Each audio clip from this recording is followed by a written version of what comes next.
what's next after Pira-Pira Son Paradiso? Naabangan ka na sa TV eh. I'm so excited because I'll be doing something very soon. I think we'll start next month, hopefully.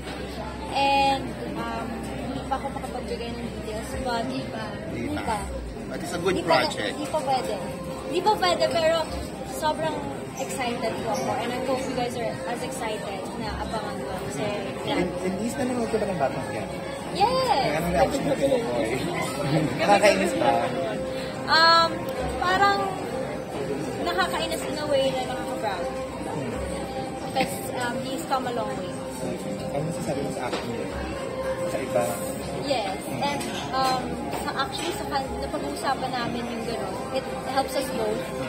Minsan nag-ask ako sa kanya, anong ginawa mo doon? Paano mo ginawa yun? Kasi nakakabilib din as me as an audience.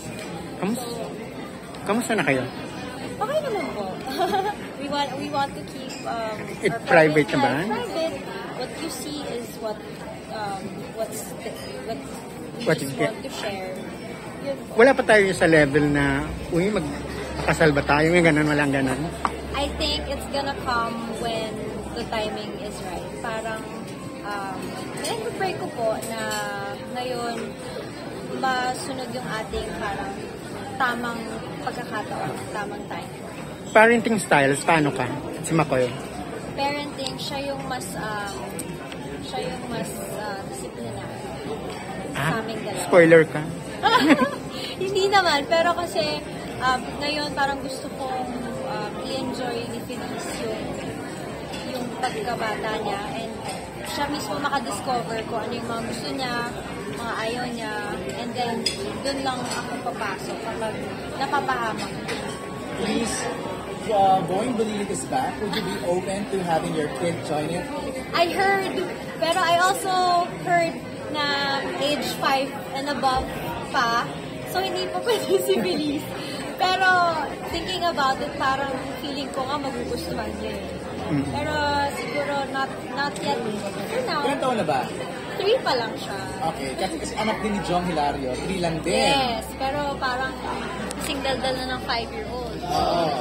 If they permit it, we can see. Ay, gusto mo rin? Okay doon. Kung gusto niya, kung nag-e-enjoy siya. Okay. At least mabubukas na yung bahay ni Kuya very soon. Advice mo sa mga incoming housemates? Ang advice ko lang is to really enjoy the moment. Kasi hindi mo nga malalaman kung anong mangyayari sa susunod na araw. So ako, I enjoyed the whole experience. And yun lang talaga ma-advise ko is to just live by the moment. Habang nandun sila sa loob ng bahay. It's exciting. Ano yung biggest insecurity mo and how to do it? Biggest insecurity, parang I'm way past the insecurity physical wise.